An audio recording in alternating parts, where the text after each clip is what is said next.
Bismillahirrahmanirrahim. Assalamualaikum warahmatullahi wabarakatuh. Bagaimana kabar kalian semua hari ini? Semoga kalian semua dalam keadaan sehat walafiat. Oke, pada pagi hari ini kita akan melanjutkan materi kita di pelajaran PAI, Pendidikan Agama Islam dan Budi Pekerti pada bab 4 yang berjudul Iman kepada Malaikat-Malaikat Allah. Dibuka semua bukunya pada bab 4 di halaman 32.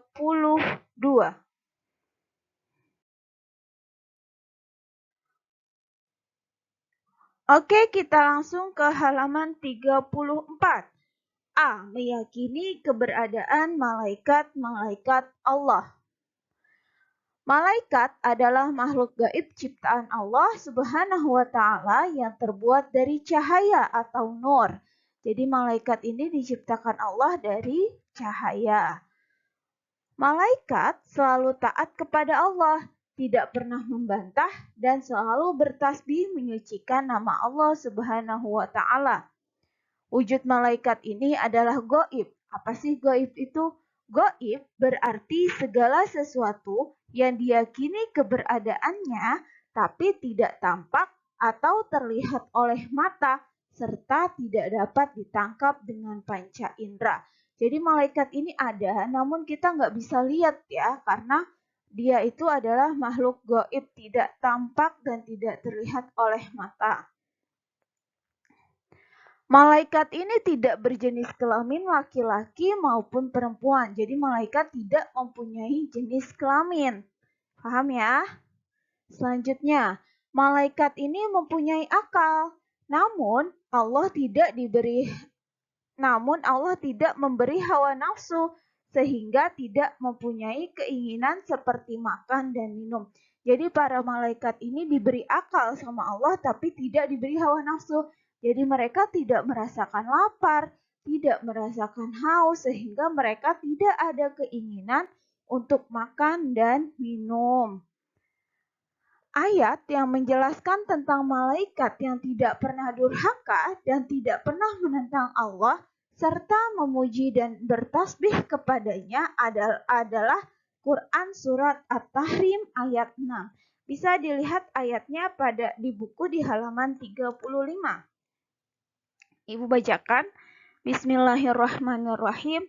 Ya ayyuhalladzina amanu qu anfusakum wa ahlikum nara wa quduhan nas wal hijarah 'alaiha malaikatun giladun shidadun la ya'sunallaha ma amarahum wa yaf'aluna ma yu'marun. Yang artinya, wahai orang-orang yang beriman, peliharalah dirimu dan keluargamu dari api neraka yang bahan bakarnya adalah manusia dan batu. Penjaganya malaikat-malaikat yang kasar dan keras, yang tidak durhaka kepada Allah terhadap apa yang Dia perintahkan kepada mereka dan selalu mengerjakan apa yang diperintahkan. Oke, kita lanjut. Nama-nama malaikat. Nama-nama malaikat yang wajib kita ketahui hanya 10 malaikat saja, yaitu yang pertama malaikat Jibril, Mikail, Israfil, Izrail, Munkar, Nakir, Raqib, Atid, Malik, dan malaikat Ridwan. Kalau mau dibilang jumlah malaikat itu ada berapa? Malaikat itu jumlahnya banyak sekali ya. Tapi yang kita wajib ketahui nama malaikat ini ada 10. Ada berapa sih emang Bu? Banyaknya itu hanya Allah yang mengetahui jumlah malaikat ya. Kita tidak akan bisa mengetahui. Kenapa? Kan kita nggak bisa ngelihat. Jadi kita nggak tahu jumlah malaikat itu ada berapa. Tapi yang wajib kita ketahui nama-namanya ada 10. Seperti yang sudah tertera dan sudah Ibu sebutkan barusan ya. Selanjutnya tugas-tugas malaikat ada di halaman 36. Tugas dan fungsi malaikat berbeda-beda, namun secara umum tugas malaikat sebagai berikut. Yang pertama, menyampaikan wahyu kepada rasul-rasulnya, rasul-rasul Allah maksudnya ya. Yang kedua, sebagai perantara untuk mempererat hubungan para nabi dengan kaum muslimin. Yang ketiga, mendatangkan azab bagi umat yang zalim dan mengingkari ayat-ayat Allah. Yang keempat, memohonkan ampunan bagi kaum muslimin yang ada di bumi. Dan yang terakhir, mencatat perbuatan baik dan buruk manusia. Ini hanya secara umum saja. Nah, gimana kalau secara rincinya? Kalau secara individu, tugas malaikat adalah sebagai berikut.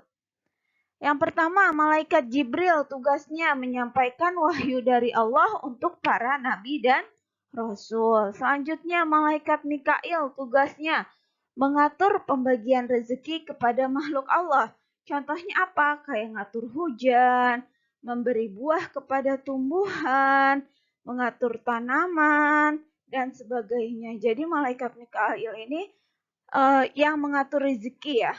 Nah, rezeki itu bisa berupa hujan ataupun yang lainnya, bukan hanya sekedar uang, materi, dan sebagainya ya. Selanjutnya malaikat Israfil.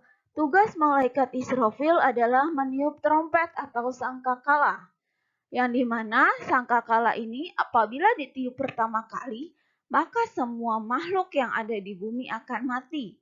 Dan ketika ditiup untuk kedua kali, maka semua makhluk akan hidup kembali.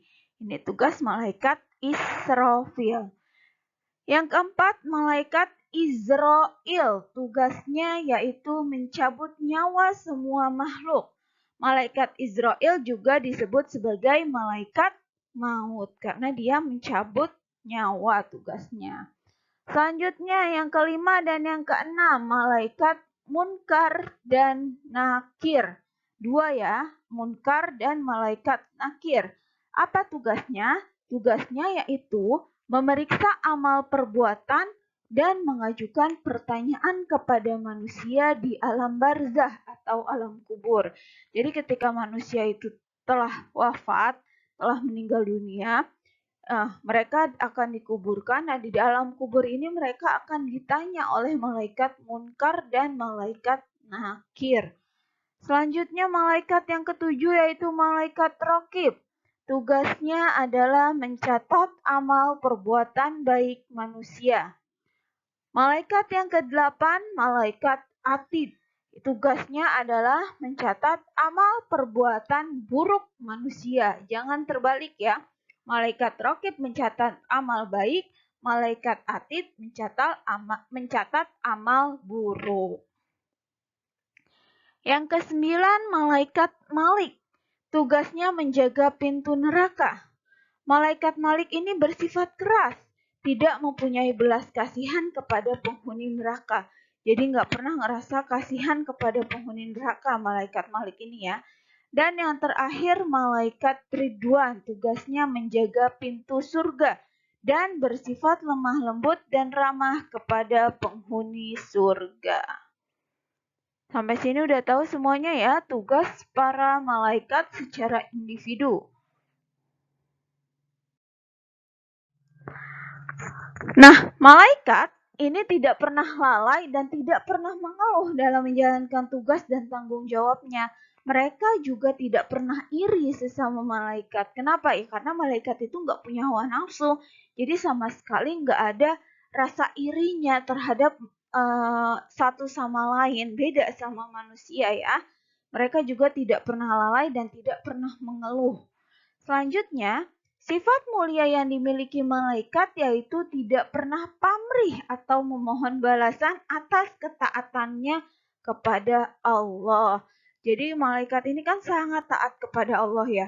Tidak pernah durhaka, selalu menaati apa yang Allah perintahkan. Dan mereka itu tidak pernah pamrih, tidak pernah meminta balasan atas ketaatan mereka kepada Allah.